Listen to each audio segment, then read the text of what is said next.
Saudações a todos. Nós vamos continuar então a leitura que estamos fazendo de um dos capítulos do livro Ação e Reação pelo Espírito André Luiz, psicografado por Chico Xavier, que é Resgate Interrompido, né?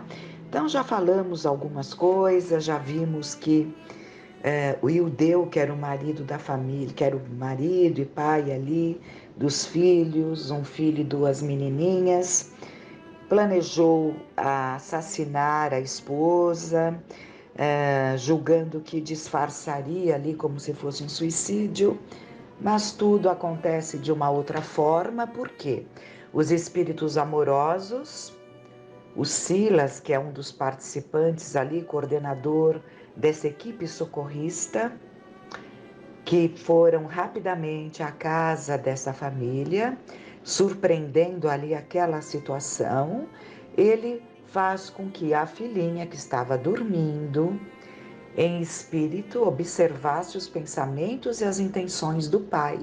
Como vimos que as ideias persistentes se traduzem em ideoplastias, ou seja, elas ficam ali gravadas, corporificadas em torno do nosso halo psíquico.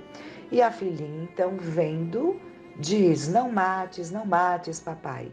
A esposa, acordando, julgando que ele iria tirar a própria vida, diz que ele seguisse, né, que ele construísse ali a vida dele junto da outra, que ela cuidaria ali com todo o amor dos filhinhos. E foi aí que nós paramos então. Vamos dar continuidade. A generosa atitude daquela mulher sensibilizava-nos até as lágrimas. O próprio Ildeu, não obstante o sentimento empedernido, sentia-se tocado de piedade, agradecendo no íntimo a versão que a esposa, digna e abnegada, oferecia aos acontecimentos cuja direção não conseguira prever. E encontrando a escapatória que de há muito buscava, longe de ouvir os brados da consciência que o concitavam à vigilância, exclamou a feição de vítima: realmente não posso mais. Agora para mim só restam dois caminhos: suicídio ou desquite. Marcela, com auxílio do assistente, descarregou o revólver, reconduziu as crianças ao sono e deitou-se atribulada. Nos olhos tristes, lágrimas borbulhavam na sombra, enquanto orava, súplice, na torturada quietude do seu martírio silencioso. Ó meu Deus, compadece-te de mim, pobre mulher desventurada. Que fazer sozinha na luta, com 3 crianças necessitadas? Todavia, antes que a dor pungente se lhe metamorfoseasse em desânimo destruidor, Silas aplicou-lhe passes balsamizantes, hipnotizando-a com o que a flagelada senhora, em desdobramento, se colocou inquieta diante de nós. Ele fez a mesma coisa que ele fez com a filhinha. Agora, neste momento, Silas atrai a Marcela durante o sono, provocando de forma hipnótica. O processo hipnótico ele ocorre das duas formas. O processo é o mesmo. Tanto um espírito bom pode nos hipnotizar, levando-nos num processo de desdobramento, como também um espírito mau pode nos hipnotizar desde que estejamos em sintonia com ele. Então, vamos dar seguimento. Tomando-nos a conta de mensageiros do céu, na cristalização dos hábitos em que comumente mergulham as almas encarnadas, ajoelhou-se e rogou amparo. Silas, porém, soergueu-a bondoso e explicou: Marcela, somos apenas teus irmãos. Reanima-te. Não te encontras sozinha. Deus, nosso Pai, jamais nos abandona. Concede, sim, liberdade ao teu esposo. Embora saibamos que o dever é uma bênção divina, da qual pagaremos caro a deserção. Então, é o que nós sempre aprendemos na doutrina. É o exercício do livre-arbítrio. Existe aquela programação visando o bem. É claro que, com esse olhar, né, ele deveria manter-se junto à família. Mas ele estava numa situação, vivendo um momento em que, pelo exercício, pela liberdade que o livre-arbítrio nos confere, ele desejava afastar-se. E ela, evidentemente, assim como todos nós que nos encontrarmos em situações em que alguém quer seguir de uma outra forma, temos que dar essa liberdade. E essa liberdade não é apenas a liberdade, porque o outro vai seguir, ninguém pode obrigar ninguém a estar do lado, né? Quantas doenças criadas, quantas doenças fantasmas não se cria para segurar alguém do lado, né? Mas esse alguém tem essa liberdade. Então, quando eles nos dizem aqui, deixe ir, é deixar ir com o coração limpo, sem aquela coisa, aquele sentimento, né? Então, vamos ouvindo o que ele fala para ela.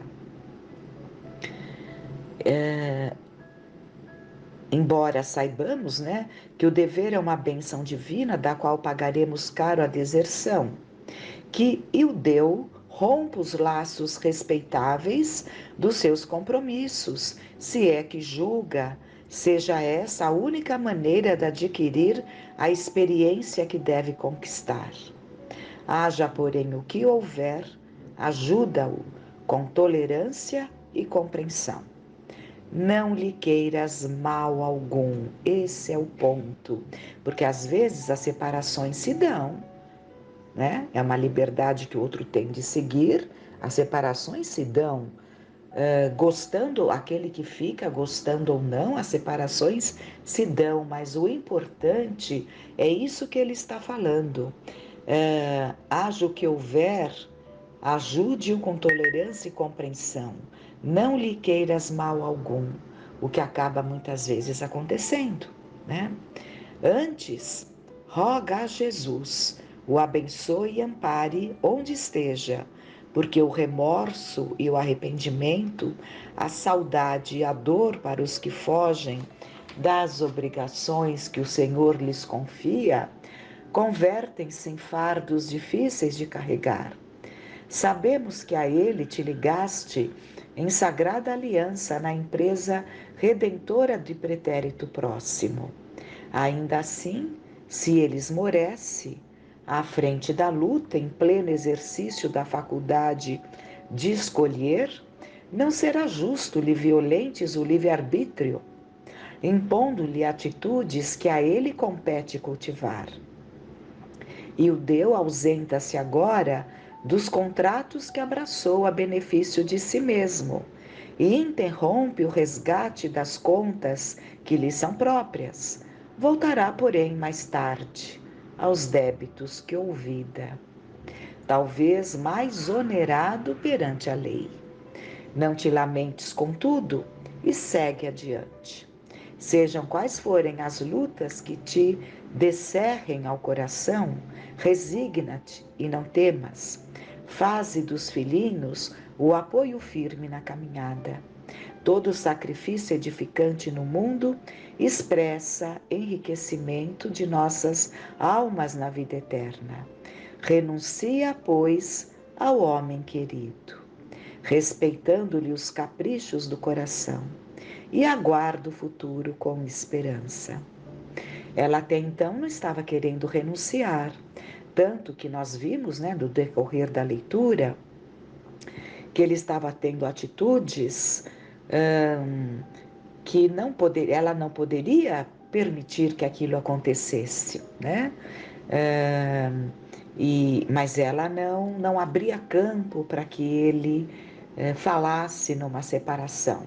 E ele, ao mesmo tempo, não falava porque ele estava ali muito preso ao medo de se afastar das filhinhas, como nós vimos. Então, ela fechou os olhos por uma realidade que se impunha, em que não havia mais o menor respeito por ela, né? Então, isso não pode continuar, né? Não se pode achar que isso, manter-se assim, seja um cumprimento de dever. O cumprimento de dever num casamento precisa ser dos dois lados, né? Então, e eles falam: renuncia, pois, ao homem querido, respeitando-lhe os caprichos do coração, e aguarda o futuro com esperança. E porque Marcela chorasse, receando por vir, em face das contingências materiais, né, que já estavam difíceis com esse novo comportamento que ele assumiu, né? A situação financeira estava difícil. Então é natural que ela receasse muito por essa situação, né? Silas afagou-lhe a cabeça e asseverou prestimoso: para mãos dignas jamais faltará trabalho digno. Contemos com a proteção do Senhor e marchemos com desassombro. Enxuga o pranto e ergue-te em espírito à fonte do sumo bem. Nesse ínterim, parentes desencarnados da jovem senhora assomaram carinhosamente ao recinto, estendendo-lhe as mãos. Então, vários parentes que já haviam partido, né, a envolveram ali em muito carinho. E nosso orientador confiou-lhes Marcela chorosa, rogando-lhes ajuda para que a víssemos restaurada. Retiramo-nos em seguida. Foi então que nossas perguntas explodiram insopitáveis, diz André Luiz. Por que Marcela? Então André Luiz perguntando, né? Por que Marcela, meiga e honesta, era odiada pelo esposo assim tanto? Por que a preferência de Eudeu pelas filhinhas, com tanto desdém pelo primogênito? E a separação em perspectiva? Seria justo procurar o nosso mentor, fortalecer aquela mãezinha desventurada para o desquite, ao invés de incentivá-la à recuperação do amor e do devotamento do companheiro? Porque há casos sim, né? Há casos em que vale a pena. É uma situação delicada de se falar nos dias de hoje, né? Mas às vezes vale a pena aguardar um pouco. Se aguardamos um tipo de loucura do parceiro, da parceira, não é? Em outras questões. Por que não aguardar também na loucura do descontrole afetivo? Então, existem situações que vale a pena, né? Porque, como nós vimos aqui, era uma situação obsessiva, né?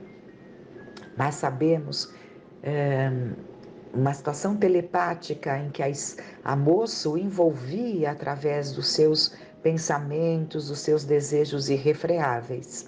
Mas sabemos que ele se deixou levar por esta situação, né? Mas vamos ver o que vai sendo dito aqui, porque a pergunta de André Luiz é natural, né? Por que não incentivar a aguardar passar essa febre, né? E muitas vezes tudo se recompõe. Quantos exemplos nós temos, né? De pessoas que tiveram assim essa fraqueza e, no entanto, a compreensão de um lado ou do outro, aguardando esse restabelecimento e tudo segue, né? Mas aqui o conselho não foi o mesmo, né? Então vamos ver por quê. O assistente sorriu com manifesto desencanto e obtemperou. Há nas anotações do apóstolo Mateus certa passagem na qual afirma Jesus que o divórcio na terra é permitido a nós outros pela dureza dos nossos corações. Aqui, a medida deve ser facultada à maneira de medicação violenta em casos desesperadores de desarmonia orgânica, na febre alta ou tumor maligno, por exemplo, a intervenção exige métodos drásticos, a fim de que a crise de sofrimento não culmine com a loucura ou com a morte extemporânea. Nos problemas matrimoniais agravados pela defecção de um dos cônjuges, ou mesmo pela deserção de ambos do dever a cumprir, o divórcio é compreensível como providência contra o crime, seja ele o assassínio ou o suicídio. Entretanto, assim como o choque operatório para o tumor e a quinina para certas febres são recursos de emergência sem capacidade de liquidar as causas profundas da enfermidade, as quais prosseguem reclamando tratamento longo e laborioso, o divórcio não soluciona o problema da redenção, porque ninguém se reúne no casamento humano ou nos empreendimentos de elevação espiritual no mundo sem o vínculo do passado. E esse vínculo, quase sempre, significa débito no espírito ou compromisso vivo e delongado no tempo. O homem ou a mulher, deste modo, podem provocar o divórcio e obtê-lo, como sendo o menor dos piores males que lhes possam acontecer. Ainda assim, não se liberam da dívida em que se acham incursos, cabendo-lhes voltar ao pagamento respectivo, tão logo seja oportuno.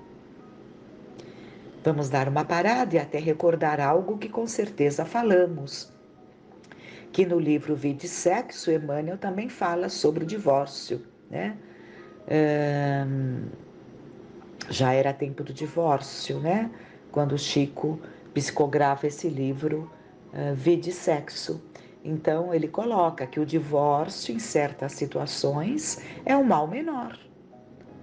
E ele cita 3 situações, né? Aqui foi citado suicídio e homicídio, né?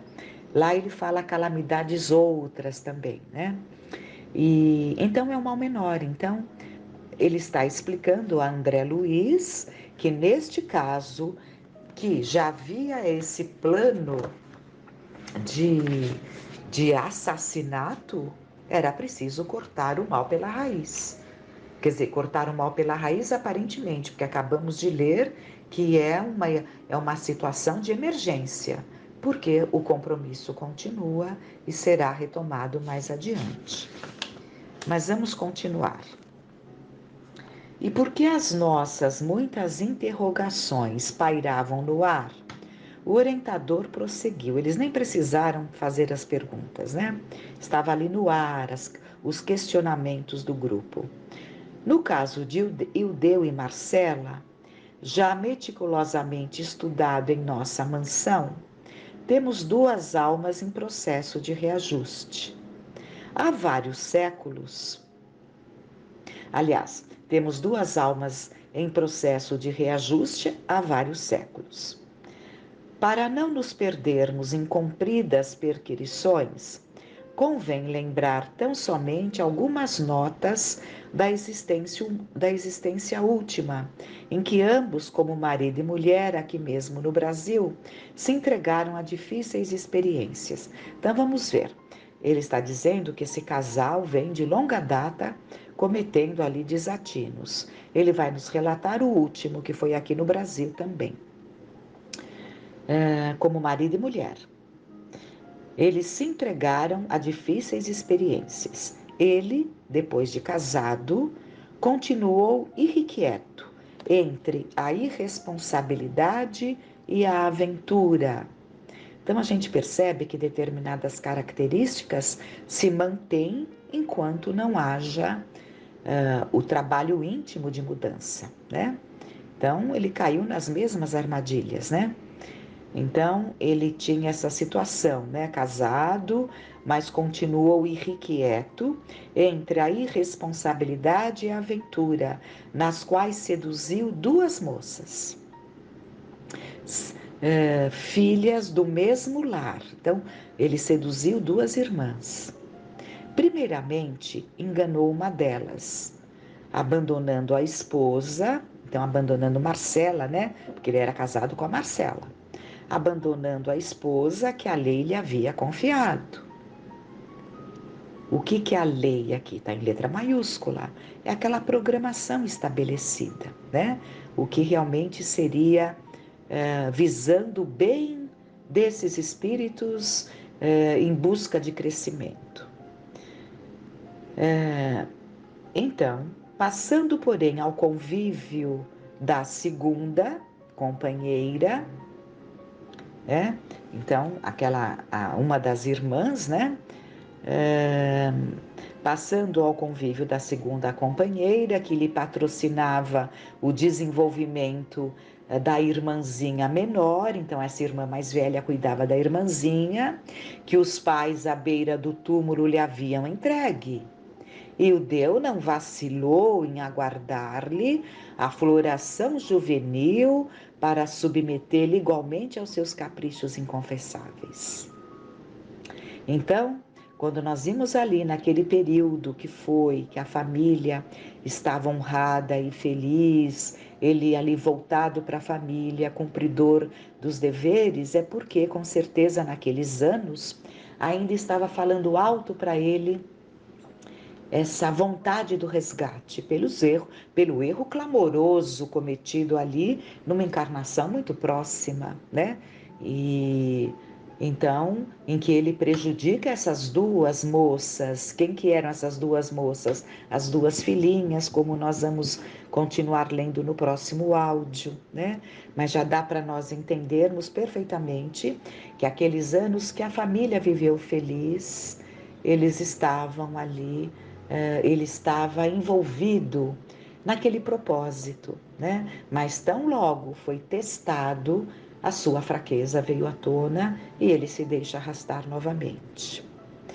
Paremos por hora, que fiquem para nós essas reflexões e que fiquemos em paz.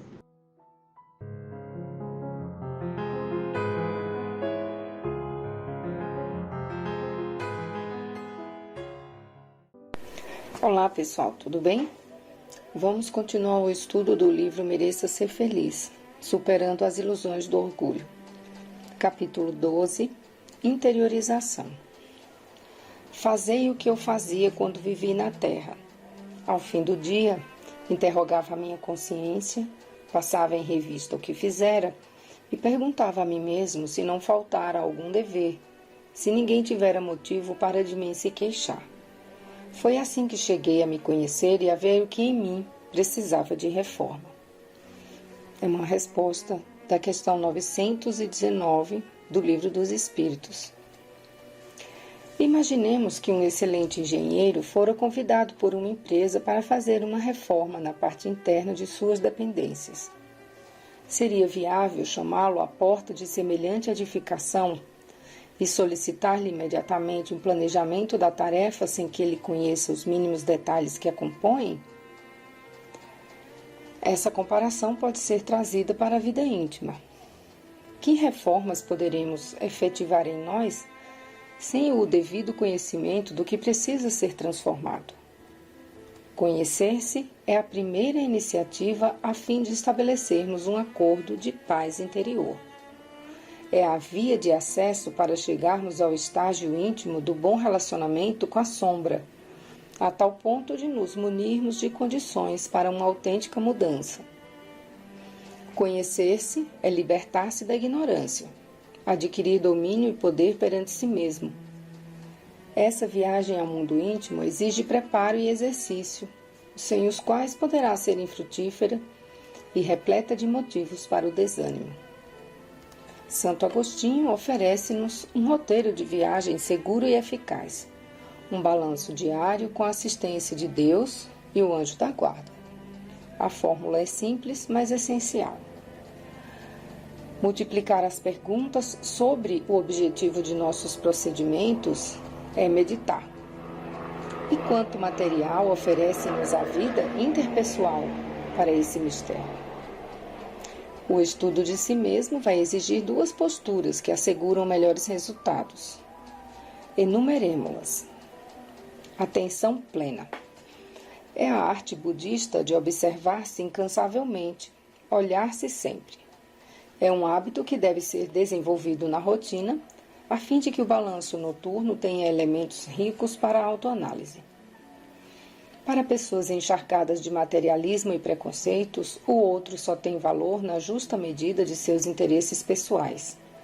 As relações, nesse caso, são superficiais, perigosas e instáveis. As deficiências são atribuídas exclusivamente ao próximo, sem a suficiente disposição para uma incursão reflexiva nas próprias atitudes. São corações que vivem sob o império do narcisismo, escravos de crenças e modelos mentais de comportamento, educados para encontrar fora de si as causas para tudo o que lhes acontece, anulando quase que por completo a possibilidade do autoencontro, sempre aptos a analisar a conduta alheia. A atenção plena do budismo só é possível em criaturas que se dispõem a melhorar, que anseiam por permanente sentimento de renovação de si próprias. A disposição de melhora, portanto, é-lhe a base de dinamização. Essa disposição alberga a ausência de punições, a dissolvência da culpa, a ternura consigo e os julgamentos flexíveis e versáteis. Sem isso, esse autoencontro pode tornar-se um caminho para a decepção e a insatisfação pessoal. Interiorização. Dispor-se a melhorar não basta para o autoconhecimento.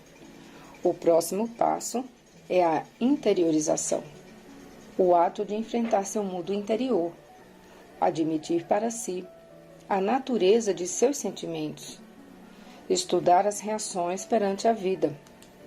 Um trabalho muitas vezes doloroso e que poucos desejam realizar, vivendo em constante fuga de si mesmo. Nessa tarefa de crescimento, inclui-se a arte de ouvir a consciência, aprender a escutar os ditames divinos. A consciência é o nosso elo de ligação com a verdade, aqui com V maiúsculo. Aprendermos a lidar com sua voz é aprender a ouvir Deus em nós. Essa interiorização é a degustação mental daquilo que a atenção plena nos permitiu perceber.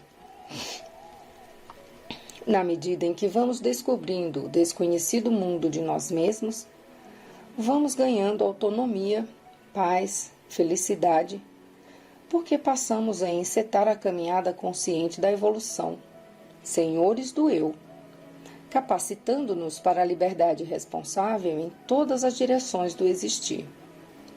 Ter melhores noções de si enseja-nos uma convivência mais harmoniosa, pródiga de habilidades para a concórdia, a lealdade, o desapego, o perdão, a cordialidade, o afeto, tornando-nos polos vigorosos de simpatia e bem-estar, que serão fortes atrativos pela força do exemplo, para que os outros se esforcem por imitar-nos o procedimento. Se aquele engenheiro que citamos tiver um ensejo de esquadrinhar com precisão a edificação na qual irá trabalhar, seu planejamento de ação será mais produtivo, garantido e seguro para todos. Da mesma forma, esse balanço interior, quando bem concretizado, será fonte de excelentes resultados no autoaperfeiçoamento.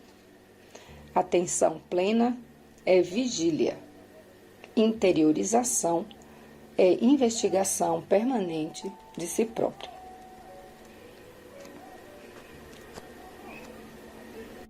Capítulo 13. Personalismo. A lupa do orgulho. O egoísmo se assenta na importância da personalidade. Ora, o espiritismo bem compreendido, repito, mostra as coisas de tão alto que o sentimento da personalidade desaparece, de certo modo, diante da imensidade. Destruindo essa importância, ou pelo menos reduzindo-a às suas legítimas proporções, ele necessariamente combate o egoísmo. Isso é do Livro dos Espíritos, questão 917. Qual é o meio de se destruir o egoísmo? O personalismo é o grande adversário da causa do amor. Consideremo-lo, em uma metáfora, como a lupa do orgulho, voltada na direção do eu, ampliando exageradamente o valor pessoal. Um estado no qual a mente está mais voltada para os apelos do ego em negação aos ditames da consciência. O fio condutor dos seus nocivos reflexos é a paixão pela importância individual que supomos possuir. Sua ação desorganiza o departamento mental da imaginação e projeta na vida as imagens de si mesmo pelas quais nasce o império do eu, encarcerando-nos no automatismo do egoísmo. Não vivemos imunes ao personalismo. Ele constrói psiquicamente a identidade pessoal e a participação no meio onde vivemos. O problema é o excesso da importância que conferimos ao eu, perdendo o controle e tornando-se um vício, o vício do amor próprio. Ver o mundo pela ótica individual é uma necessidade para a aquisição de valor pessoal. Contudo, o apego intransigente às próprias concepções, sem abertura para a permuta e ampliação das experiências individuais, é que torna uma questão grave de conduta nas relações junto aos grupos de convivência. Por milênios estamos vivendo essa experiência. Hoje, sob as alvíceras da renovação íntima, assumiu proporções de um grande desafio a ser superado em favor da causa espírita que abraçamos. Assevera-se que o serviço em equipe é garantia de sua erradicação, e não podemos discordar, embora tenhamos que assinalar que, mesmo nessa circunstância, a sanha do personalismo poderá arrasar as melhores sementeiras espirituais, caso não vigiemos suas formas ardilosas de se manifestar. Alguns exercícios poderão auxiliar-nos na sua identificação, o que será o primeiro passo para um programa reeducativo. Eis uma pequena lista. Emitir opiniões sem fixar-se obstinadamente na ideia de serem as melhores. Aprender a discernir os limites entre convicção e irredutibilidade nos pontos de vista. Ouvir a discordância alheia acerca de nossas ações, sem sentimento de perda ou melindre. Cultivar a abnegação na apresentação dos projetos nascidos no esforço pessoal, expondo-os para análise grupal. Evitar difundir a folha de serviço das realizações pessoais já concretizadas. Disciplinar e enobrecer o hábito de fazer comparações. Acreditar que a colaboração pessoal sempre poderá ser aperfeiçoada. Pedir desculpas quando errar. Ter metas sem agigantá-las na sua importância frente às incertezas do futuro. Aprender a ouvir opiniões para melhor discernir. Admitir para si os sentimentos de mágoa e inveja. Ser simples. Ter como única expectativa nas participações individuais o desejo de aprender e ser útil. Esforçar-se para sair do personalismo silencioso, o isolacionismo e a timidez. Delegar tarefas, mesmo que acredite que outro não dará conta de fazê-la tão bem quanto nós. Como vemos, é aprendizado de longa duração que devemos começar com intensa humildade e contínua disposição de autoconhecimento. Como diz o codificador, ora, o Espiritismo bem compreendido, repito, mostra as coisas de tão alto que o sentimento da personalidade desaparece, de certo modo, diante da imensidade. Concluímos, então, que se ainda nos aferramos com tanta desídia ao personalismo, é porque ainda não compreendemos bem a nossa própria doutrina, preferindo acreditar nas concepções individualistas ao sabor de opiniões pessoais. Eu acho que aqui vai valer a pena a gente estudar essa questão 917 do Livro dos Espíritos, que é do livro 3º, capítulo 12, Perfeição Moral, porque tem essa resposta de Fenelon e tem também o comentário de Kardec, que vai nos ajudar muito. Então, vamos voltar para a pergunta: qual é o meio de se destruir o egoísmo? De todas as imperfeições humanas, a mais difícil de desenraizar é o egoísmo, porque se liga à influência da matéria, da qual o homem, ainda muito próximo da sua origem, não pode libertar-se. Tudo concorre para entreter essa influência: suas leis, sua organização social, sua educação. O egoísmo se enfraquecerá com a predominância da vida moral sobre a vida material, e, sobretudo, com a compreensão que o Espiritismo vos dá quanto ao vosso estado futuro real e não desfigurado pelas ficções alegóricas. O Espiritismo bem compreendido, quando estiver identificado com os costumes e as crenças, transformará os hábitos, as usanças e as relações sociais. O egoísmo se funda na importância da personalidade. Ora, o Espiritismo bem compreendido, repito-o, faz ver as coisas de tão alto que o sentimento da personalidade desaparece de alguma forma perante a imensidade. Ao destruir essa importância, ou pelo menos ao fazer ver a personalidade naquilo que de fato ela é, combate necessariamente o egoísmo. É o contato que o homem experimenta do egoísmo dos outros que o torna geralmente egoísta, porque sente a necessidade de se pôr na defensiva. Vendo que os outros pensam em si mesmos e não nele, é levado a se ocupar de si mesmo, mais que dos outros. Que o princípio da caridade e da fraternidade seja a base das instituições sociais, das relações legais de povo para povo e de homem para homem, e este pensará menos em si mesmo quando vir que os outros o fazem. Sofrerá assim a influência moralizadora do exemplo e do contato.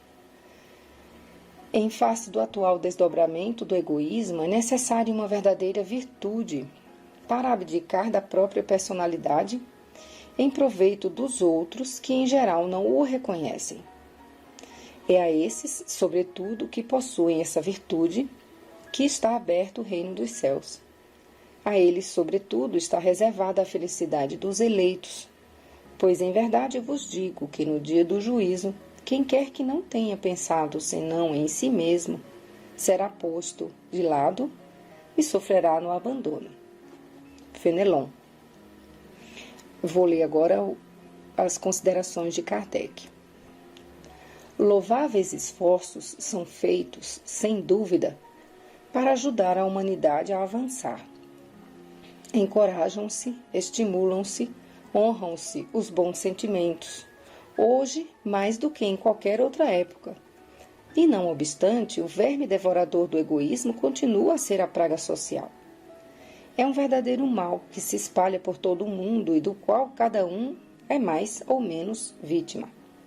É necessário combatê-lo, portanto, como se combate uma epidemia. Para isso, deve-se proceder à maneira dos médicos, remontar à causa.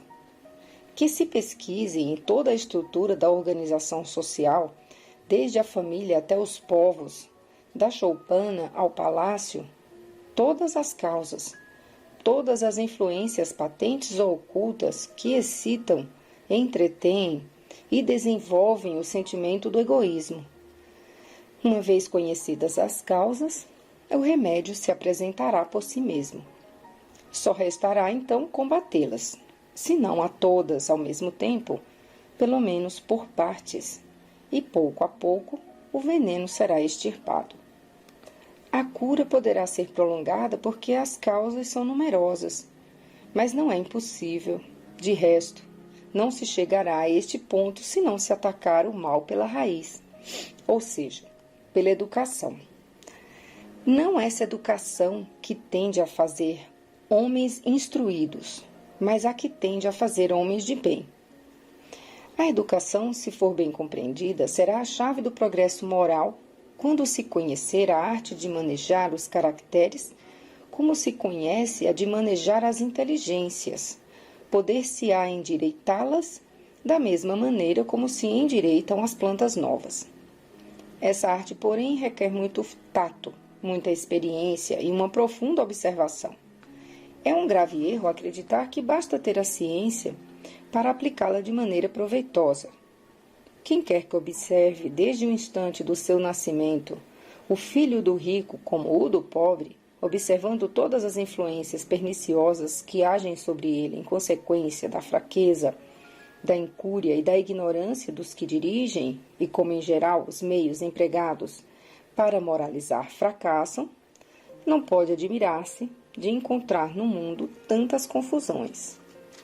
Que se faça pela moral, tanto quanto se faz pela inteligência, e ver-se-á que há naturezas refratárias, que se há naturezas refratárias, há também, em maior número do que se pensa, as que requerem apenas boa cultura para darem bons frutos. O homem quer ser feliz, e esse sentimento está na sua própria natureza. Eis porque ele trabalha sem cessar para melhorar sua situação na terra e procura as causas de seus males para os remediar. Quando compreender bem que o egoísmo é uma dessas causas, aquela que engendra o orgulho, a ambição, a cupidez, a inveja, o ódio, o ciúme, dos quais a todo momento ele é vítima, que leva à perturbação a todas as relações sociais, provoca as dissensões, destrói a confiança, obrigando-o a se manter constantemente numa atitude de defesa em face do seu vizinho, e que, enfim, do amigo faz um inimigo, então ele compreenderá também que esse vício é incompatível com a sua própria felicidade. Acrescentaremos que é incompatível com a sua própria segurança.